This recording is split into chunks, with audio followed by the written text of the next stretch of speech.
بدلہ میں نے اللہ سے دنیا کے اندر دلوا دیا ہے، لیکن ابو بکر وہ شخص ہے کہ اس کا بدلہ میں دنیا میں نہیں دلا سکا ہوں، آخرت کے اندر اللہ رب العزت اس کو اس کا مرتبہ دلاؤں گا۔ برادران اسلام، اسلام کے اندر رسول پاک علیہ السلام کی ظاہری وفات کے بعد 4 خلفاء مقرر ہوئے، جن کو خلفاء راشدہ بھی کہا جاتا ہے، اور ان سب کے اندر سب سے پہلے اور سب سے افضل تمام انبیاء کے بعد بالتحقیق جو سب سے افضل ہیں انسانوں کے اندر سیدنا حضرت ابو بکر صدیق رضی اللہ تعالی عنہ کی ذات گرامی ہے۔ مسلمانوں کے دوسرے خلیفہ ہیں سیدنا حضرت عمر بن الخطاب رضی اللہ تعالی عنہ۔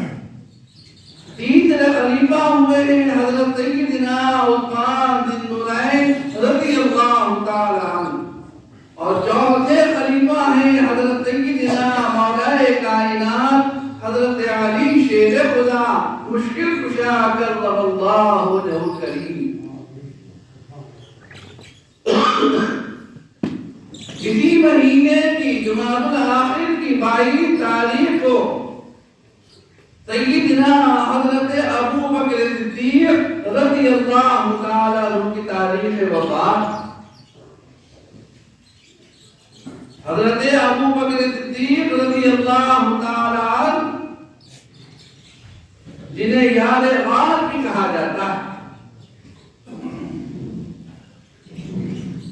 دوستوں کے اندر سب سے اعلیٰ دوست اللہ کے رسول علیہ السلام کے حضرت ابو بکر صدیق رضی اللہ تعالی عنہ، اور اللہ کے رسول علیہ السلام کے پتر بھی ہیں آپ۔ بڑی خدمات اسلام کے اندر آپ کی، بہت کم وقت خلافت آپ کا رہا، مگر جتنا بھی رہا اللہ اور اس کے رسول کی خدمت کر کے آپ نے اپنے وقت کو گزارا۔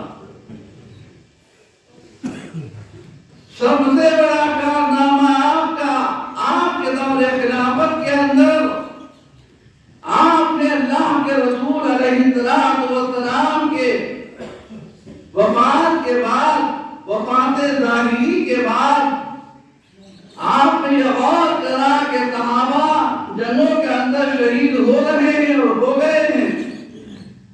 یہ قرآن کریم جو اللہ نے اپنا پاک کلام رسول پاک علیہ السلام کے پاک قلب اطہر پہ نازل فرمایا تھا، اس طریقے سے اگر صحابہ شہید ہوتے رہے تو یہ قرآن کریم تو رخصت ہو جائے گا۔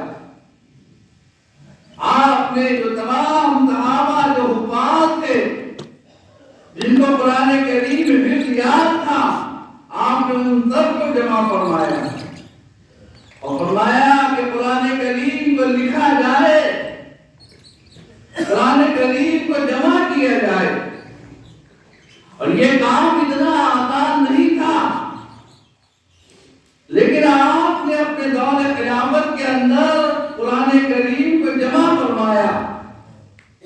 کہیں کمرے پر لکھا ہوا قرآن کریم ملا، الگ الگ شکلوں میں قرآن کریم ملا، اور آپ نے قرآن کریم کو ایک جگہ جمع کرانے کے بعد اس کو لکھوایا گیا، اور لکھوانے کے بعد جو حفاظ قرآن کریم کے موجود تھے ان تمام کے سامنے قرآن کریم سنایا گیا۔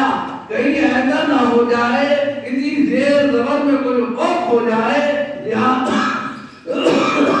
لہذا قرآن کریم جب جمع ہو گیا تو آپ نے شہر کی مختلف مساجد کے اندر قرآن کریم کو رکھوایا گیا۔ حضرت ابو بکر صدیق رضی اللہ تعالیٰ عنہ وہ شخص ہے کہ اللہ کے رسول علیہ السلام فرما رہے ہیں جتنے جیسا دنیا کے اندر میرے ساتھ کیا اس کا بدلہ میں نے اللہ سے دنیا کے اندر دلوا دیا ہے، لیکن ابو بکر وہ شخص ہے کہ اس کا بدلہ میں دنیا میں نہیں دلا سکا ہوں، آخرت کے اندر اللہ رب العزت اس کو اس کا مرتبہ دلاؤں گا۔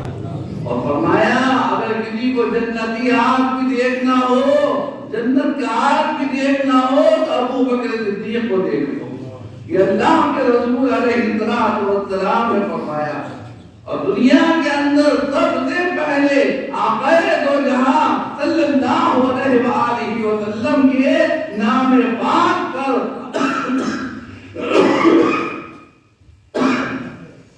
آپ کے نام پاک کے اوپر انگوٹھے چومنے والے بھی سیدنا ابو بکر صدیق رضی اللہ تعالیٰ پہلے شخص ہیں آپ۔ اور جب آپ نے انگوٹھے چومے، آپ نے یہ عمل کیا تو اللہ کے رسول علیہ السلام دیکھ رہے تھے اور فرمایا دیکھو دیکھو اگر کسی کو جنتی عمل دیکھنا ہو تو ابو بکر صدیق کو دیکھ لو۔ تو حاضرین کرام ابو بکر صدیق کا مرتبہ بہت اعلیٰ ہے، بہت اعلیٰ ہے، اور اس سے بڑا مرتبہ اور کیا ہوگا کہ سیدنا ابو بکر صدیق رضی اللہ تعالیٰ عنہ نے اپنی وفات سے قبل فرمایا اپنے صاحبزادے صاحب سے فرمایا جب میرا انتقال ہو جائے تو میرا جنازہ روضہ رسول علیہ السلام کے سامنے لے جانا اور میرا سلام پیش کرنا اور کہنا یا رسول اللہ آپ کا غلام آیا ہے، آپ کا غلام آیا ہے، سلام قبول فرما لے، اور اگر آپ اجازت دے تو غلام کو اپنے برابر میں جگہ عطا فرما دے، اور اگر جواب نہ ملے تو پھر مجھے کسی عام قبرستان کے اندر دفن کر دینا۔ ابو بکر صدیق کا جنازہ تیار کیا گیا اور آپ کے صاحبزادے صاحب آگے بڑھے اور روضہ رسول علیہ السلام کے سامنے کھڑے ہوئے سلام پیش کیا، جو والد نے فرمایا تھا وہی آپ نے فرمایا۔ تو روضہ رسول سے جواب آتا ہے، آپ نے آپ کا سلام بھی قبول فرمایا اور فرمایا ایک یار کو یار سے ملا دیا جائے، یہ جواب دیا گیا۔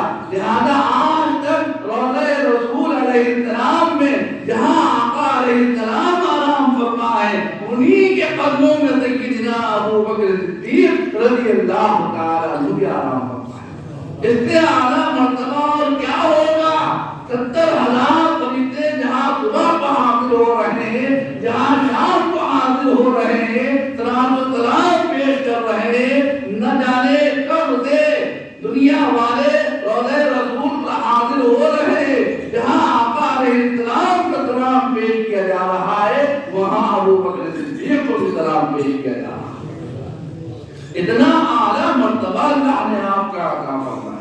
حضرت عمر بن خطاب رضی اللہ تعالیٰ عنہ سوچنے لگے کہ ہر مرتبہ ابو بکر جو ہے وہ نیکیوں میں آگے بڑھ جاتے ہیں اور عمر پیچھے رہ جاتا ہے۔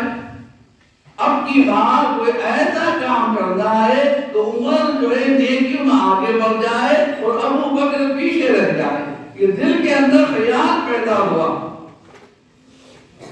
اللہ کے رسول علیہ السلام کی بارگاہ میں حاضر ہوئے۔ حضرت عمر اللہ کے رسول علیہ السلام نے فرمایا عمر کیا لائے ہو؟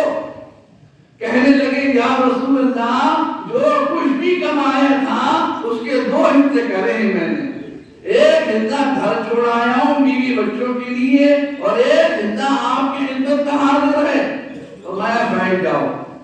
تھوڑی دیر کے بعد حضرت ابو بکر صدیق رضی اللہ تعالیٰ عنہ تشریف لائے۔ فرمایا ابو بکر کیا لائے ہو؟ کہنے لگے یا رسول اللہ جو کچھ بھی کمایا تھا وہ سب آپ کی خدمت کا حاضر ہے۔ فرمایا گھر کیا چھوڑ کر آئے ہو؟ تو کہنے لگے یا رسول اللہ گھر تو اللہ اس کے رسول کو چھوڑ کر آ گیا۔ یہ کہنا تھا حضرت عمر بن خطاب رضی اللہ تعالیٰ عنہ رونے لگے اور کہنے لگے آج کے بعد ابو بکر اگر کوئی عمل بھی نہیں کرے تب بھی اللہ اس کا رسول ان سے راضی اور خوش ہے۔ یہ اللہ رب العزت نے مقام عطا فرمایا۔ حضرت ابو بکر صدیق رضی اللہ تعالی عنہ اللہ کے رسول علیہ السلام راستے سے گزر رہے ہیں، قرآن کریم کی تلاوت کر رہے ہیں۔ حضرت ابو بکر صدیق رضی اللہ تعالی عنہ بڑی آہستہ آہستہ خاموشی کے ساتھ، فرمایا صدیق کیا کر رہے ہو؟ یا رسول اللہ قرآن کریم پڑھ رہا ہوں۔ فرمایا اتنی آہستہ آہستہ؟ تو کہنے لگے یا رسول اللہ خدا کو سنا رہا ہوں اور اپنی اپنی مردہ روح کو زندہ کر رہا ہوں۔ فرمایا صحیح کر رہے۔ تھوڑے آگے بڑھے تو دیکھا حضرت عمر بن الخطاب رضی اللہ تعالی عنہ بآواز بلند قرآن کریم پڑھ رہے ہیں۔ فرمایا عمر کیا کر رہے ہو؟ یا رسول اللہ قرآن کریم پڑھ رہا ہوں۔ فرمایا اتنی زور زور سے؟ کہنے لگے یا رسول اللہ سوتے ہوئے کو جگا رہا ہوں اور شیطان کو بھگا رہا ہوں۔ تو حاضرین کرام یہ ہے کہ حضرات کی نیکیوں کے مرتبے اور امت کو یہ پیغام دیا گیا، چاہے ذکر جلی ہو چاہے ذکر خفی ہو، دونوں طریقے سے اللہ سننے والا ہے، دونوں طریقے سے اللہ سننے والا ہے۔ تم چیخ و پکار کرو گے تو بھی اللہ سنے گا، خاموشی کے ساتھ کرو گے تو بھی اللہ سنے گا۔ لہذا اللہ رب العزت اتنی صوفیاء کرام نے اللہ والوں نے دونوں طریقے سے ذکر کو جائز قرار دیا۔ تو میں بآواز بلند بھی اللہ اللہ کر سکتے ہو اور خاموشی کے ساتھ بھی اللہ اللہ کیا جا سکتا ہے، لیکن خاموشی کے اندر بس یہ فائدہ ہے کہ دکھاوا نہیں ہوتا، دکھاوا نہیں ہوتا۔ خاموشی کے اندر بیٹھ گئے، گم بیٹھ گئے، دنیا سمجھ رہی ہے پتہ نہیں کون ہے کیا کر رہا ہے، لیکن حقیقت یہ ہے کہ کہنے والے نے کہا تصور میں کر رہا تھا میں ان سے گفتگو، تصور میں کر رہا تھا میں ان سے گفتگو، لوگ سمجھے کہ دیوانہ ہو گیا، تو لوگ تو دیوانہ سمجھتے رہے لیکن ہم ان سے ملاقات کرتے رہے۔ تو یہ اللہ والے ہیں کہ جو خاموشی کے ساتھ نہ جانے کہاں سے کہاں ہوتے ہیں، کس مقام کے اوپر ہوتے ہیں۔ بہرحال اللہ رب العزت نے حضرت ابو بکر صدیق رضی اللہ تعالی عنہ کا مرتبہ بہت اعلیٰ رکھا ہے۔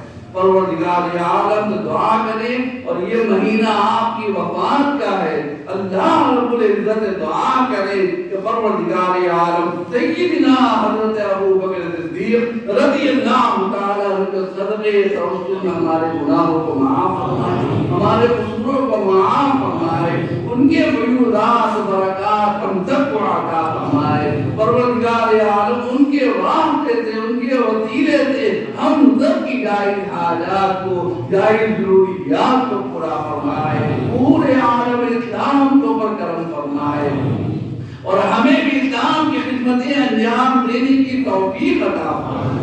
آمین۔ وفقنی اللہ وإياكم بالآیات والذکر الحکیم، انہ تعالی جواد کریم ملک بر رؤوف